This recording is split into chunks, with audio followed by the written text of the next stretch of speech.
God. Like, being without truth and reality is the worst thing that can happen. When people think I'm courageous, I'm like, I'm doing what has to be done. Like, what other option is there? Like, what do you do?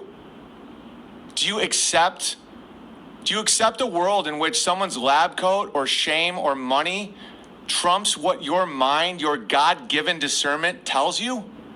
Do you accept a lie, an evil lie, a lie that you know will make it so good people are held under a thumb, when you have an obligation with a giant audience to inform people that they're being tricked? Like, what happens to you then? What's a month later look like? What's a year later look like? How's your wife treat you in 10 years?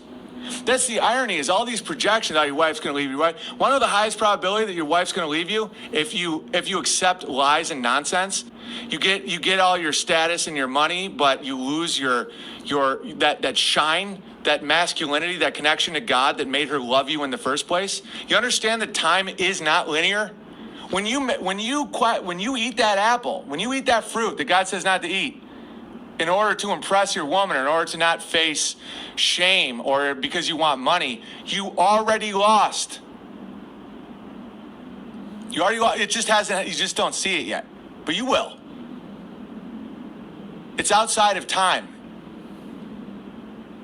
And that's why when people make stands and it looks like they get buried, or when they accept nonsense, it looks like they thrive, and then mysteriously you never really see what happens later, because they edit that part out.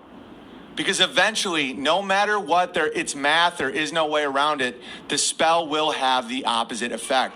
And when it does, pray that you won't be scared, and pray that you won't be afraid, pray that you won't be mad, you won't want vengeance.